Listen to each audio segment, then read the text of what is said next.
जो मेरा वीडियो है शिगल्ला को लेकर, उसका ये सेकंड वीडियो है। ठीक है, तो फर्स्ट वीडियो में मैंने आधा पोर्शन बता दिया हूँ और ये सेकंड वीडियो में मैं आधा पोर्शन बताऊंगा आपको, तो बहुत ध्यान से समझिएगा, दोनों वीडियो को देखना है। ठीक है, ऐसा नहीं है कि ये ज़्यादा इंपॉर्टेंट है तो वो कम इंपॉर्टेंट होगा, या वो कम इंपॉर्टेंट है तो ये ज़्यादा इंपॉर्टेंट है। दोनों ही इंपॉर्टेंट है आपके लिए, और क्योंकि हाफ पोर्शन उसमें है और हाफ पोर्शन इसमें है। ठीक है, लिखना तो पूरा ही है आपको, तो दोनों को कंटिन्यूएशन में देखना और समझना। तो शिगल्ला के बारे में आपको बता रहा हूँ, इसका ट्रांसपोर्ट मीडिया, इसका स्पेसीमेन हमने समझ लिया है, स्टूल सैंपल लेते हैं।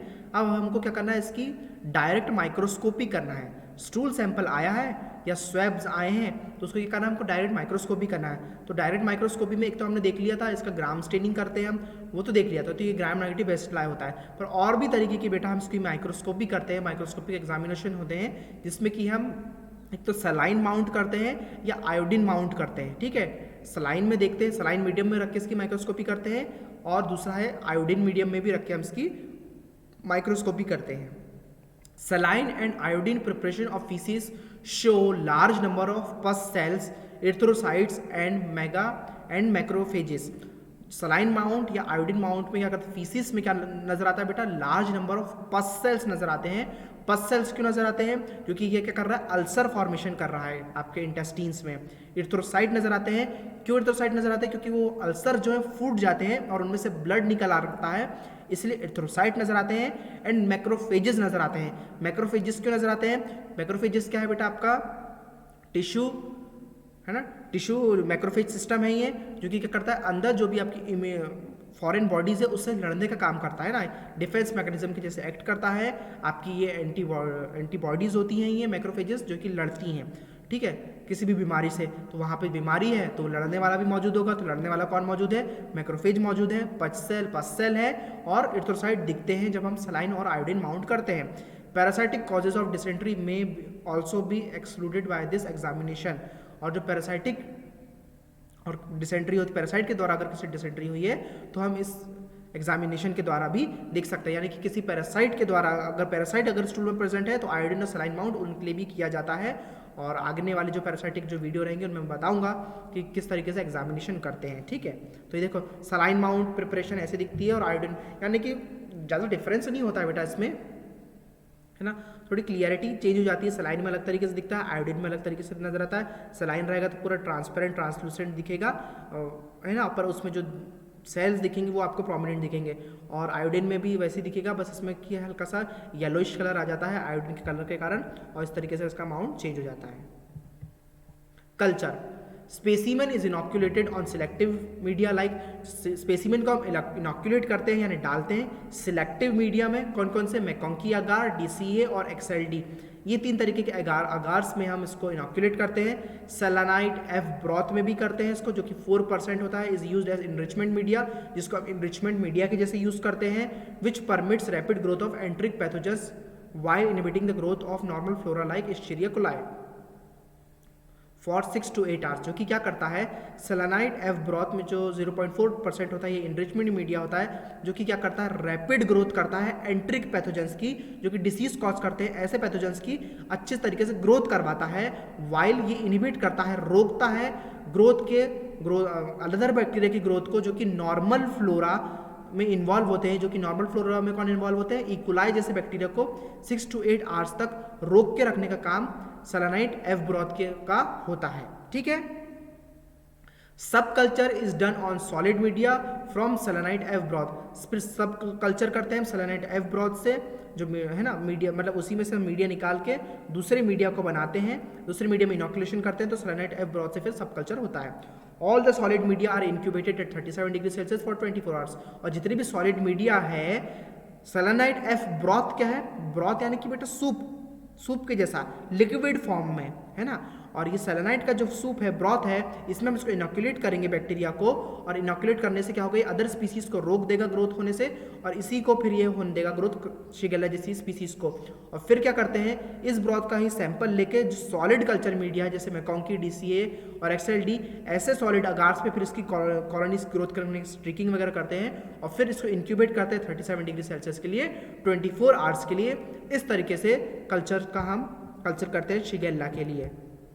ये देखो दिख रहा है, इसमें आपको मैकोंकी अगार जो है दिख रहा होगा, ठीक है, मैकोंकी अगार है और क्लेड अगार है। इस तरीके के अगार में हमको ग्रोथ करते हैं। शिगेल्ला की स्पीसीज है ये, है ना, तो इस तरीके की हम ग्रोथ करते हैं। ये जो मैकोंकी है ऊपर से जो सेकंड वाला है, सेकंड नंबर पे मैकोंकी अगार है, ठीक है। और ये क्या है, शिगेल्ला ऑन S6 अगार है, ये शिगेल्ला ऑन हेटोइन, है ना। तो इस तरह के ढेर सारे अगार रहते हैं, इन तरीके के अगार में उसकी ग्रोथ कराते हैं। Colony morphology and staining. Colourless NLF colonies appear on मैकोंकी agar. Colourless colony होती है क्योंकि NLF होता है ये नॉन लैक्टोस फर्मेंटिंग बैक्टीरिया होता है। अगर लैक्टोस को फर्मेंट कर देगा तो पिंक कलर की कॉलोनीज दिखेगी, अगर नहीं दिखेगा तो ट्रांसपेरेंट कॉलोनी दिखेगी। कॉलोनी तो दिखेगी पर उसका कोई कलर नहीं होगा, ठीक है। इस तरीके का दिखता है ये मैकोंकी अगार में, with the further which are further confirm by gram staining. और जिसको फिर हम कंफर्म करते हैं कॉलोनी उठाकर, जब इसकी ग्राम स्टेनिंग करते हैं फिर इससे हमको कन्फर्मेशन हो जाता है कि बैसिलाई है कि नहीं, मतलब कौन सा बैक्टीरिया है, कोकाई है, बैसिलाई है। और कोकाई बैसिलाई भी अगर है तो कौन सा वाला है, ग्राम नेगेटिव ही ग्राम पॉजिटिव है ना। उस तरीके से हमको इसकी मॉर्फोलॉजी क्लियर हो जाती है। Hanging drop preparation and biochemical reactions करते हैं इसकी हम। Shigella are gram negative bacilli and are non motile, जो कि मैंने आपको बता चुका हूँ फर्स्ट वीडियो में ही कि ग्राम नेगेटिव बैसिलाई होता है, नॉन मोटाइल होता है, यानी कि मूवमेंट नहीं कर सकता, खुद भी आप चल के नहीं जा सकता जब तक कि इसको कोई सोर्स या माध्यम ना मिला है। 6th, biochemical reactions, any non-motile bacilli, that is urease, citrase, H2S and KCA negative should be further confirmed by various biochemical tests। अगर ये नॉन मोटाइल बैसिलाई है तो जिसका यूरिएज, साइट्रेट और H2S और KCA नेगेटिव अगर ये आता है तो इसको should be confirm by various biochemical test और अदर और भी जो बायोकेमिकल टेस्ट हैं उसके द्वारा हम इसको कन्फर्म करना चाहिए हमको कि भाई यही बैक्टीरिया है कि नहीं। क्योंकि क्या है, बहुत सारे बैक्टीरिया बेटा लैक्टोस फर्मेंटिंग होते हैं और बहुत सारे बैक्टीरिया नॉन लैक्टोस फर्मेंटिंग होते हैं, यानी जो अपीयरेंस है बहुत सारे बैक्टीरिया की सेम होती है, तो उसको थोड़ा थोड़ा कर करके क्या करते हैं, सो आइसोलेट कर करके कि नहीं ये कुछ बैक्टीरिया, बहुत सारे बैक्टीरिया यूरियस पॉजिटिव होते हैं, बहुत सारे यूरियस नेगेटिव होते हैं, बहुत सारे कैटालिस पॉजिटिव कैटालिस नेगेटिव होते हैं। तो इस तरीके से कर करके क्या करते हैं, इसकी हम स्पेसिफिकली इसको अलग करते जाते हैं, छांटते जाते हैं 17 प्रकार के टेस्ट लगा के, और फिर क्लियर होता है कि भाई ये कौन सा बैक्टीरिया है। पहली बात तो हमको सैंपल से और सिम्टम्स से अंदाज़ा तो रहता है, हम एक अजम्पशन लगा सकते हैं कि भाई स्टूल सैंपल है, डिसेंट्री है, इसको ब्लडी स्टूल है, तो हाँ शिगेल्ला हो सकता है, पर शिगेल्ला की स्पीसीज वगैरह सब पता करने के लिए हमको इतने सारे टेस्ट लगाने पड़ते हैं। स्लाइड एग्लूटिनेशन टेस्ट, हाँ, identification of Shigella is confirmed by slide agglutination with polyvalent antisera and monovalent sera। Slide agglutination test करते हैं हम इसका, है ना, एग्लूटिनेशन टेस्ट करेंगे इसका स्लाइड में इसका सैंपल लेंगे, सीरम सैंपल लेंगे और एग्लूटिनिन एजेंट डालेंगे इसमें, जिसमें क्या एग्लूटिनिन एजेंट क्या होगा, पॉलीवेलेंट एंटीसीरा रहेगा और मोनोवेलेंट एंटीसीरा रहेगा, ठीक है। ये डालेंगे, अगर क्लम्पिंग और एग्लूटिनेशन फॉर्म किया तो यानी शिगेल्ला स्पीसीज है मौजूद, और नहीं किया यानी नहीं है मौजूद, है ना। belonging then type specific antisera belonging to subgroups A, B और C is used for agglutination test। फिर जो इसकी स्पेसिफिक टाइप इसके एंटीसीरा की बिलोंगिंग टू A, B और C group is used for agglutination test के लिए फिर इसको यूज़ किया जाता है। वो पहले से बन के आता है, वो इतना आपको माथापच्ची नहीं करना है उसके लिए।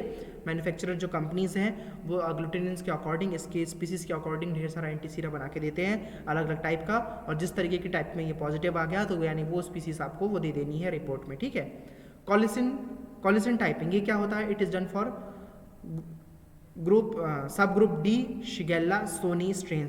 जो शिगेल्ला सोनी जो इसके स्ट्रेन्स है उसको करने के लिए, पता लगाने के लिए कॉलिसन टाइपिंग करा जाता है, ठीक है। तो ये थी बेटा हमारी लैब डायग्नोसिस शिगेल्ला की। शिगेल्ला बहुत शॉर्ट एंड स्वीट इसका टॉपिक है, बहुत छोटा है और बहुत ज़्यादा डिफिकल्ट नहीं है, बहुत इजी टॉपिक है। तो इस तरीके से जो हमारा वीडियो है शिगेल्ला के ऊपर यहाँ पे कंप्लीट होता है। आई होप आपको समझ में आया होगा, क्योंकि इसमें बहुत कंफ्यूजिंग वाला तो कुछ है ही नहीं। बैसिलरी डिसेंट्री कॉज करता है ये बैक्टीरिया, डिसेंट्री क्या होता है, डायरिया होता है, और डायरिया की कॉमन डायरिया, कॉमन फ्लोरा नहीं है ये। इस डायरिया में ब्लड भी आता है। ब्लड क्यों आता है, क्योंकि अल्सर होता है। हमको स्पेसिमेन क्या देना है, स्टूल सैंपल इसका स्पेसिमेन होता है। स्टूल से और रेक्टल स्वैब्स का रिकमेंडेड नहीं है, क्योंकि अच्छे से सैंपल उसको हम डिटेक्ट नहीं कर पाते हैं। हाँ, पर अल्सर स्वैब कर सकते हैं। अगर अल्सर का स्वैब करना है तो किस तरीके से करेंगे, सिग्मोइडोस्कोपिक एग्जामिनेशन के द्वारा हम इसका अल्सर स्वैब ले सकते हैं, जिससे अच्छे रिजल्ट आएंगे। ग्राम नेगेटिव बैसिलाई होता है ये सारी चीज़ें इसकी कॉमन है, तो आपको पता होनी चाहिए। So thank you so much for watching. अगर नहीं समझ में आया है कुछ चीज़ें, कुछ एक आध पॉइंट नहीं आया तो पूछ सकते हो, पूरा वीडियो तो फिर से बनाऊंगा नहीं आपके लिए मैं, ठीक है, क्योंकि पूरा रिटर्न है, जो चीज़ लिखी हुई है और उसमें से बहुत अच्छे से उसको मैं समझा रहा हूँ, इसको बनाया हूँ मैंने, और बोलते हुए हर एक चीज़ को बता रहा हूँ मैं। तो जैसे मैं बोल रहा हूँ वैसे वैसे नोट्स को बना लो और लिख लो, ठीक है। So thank you so much for watching.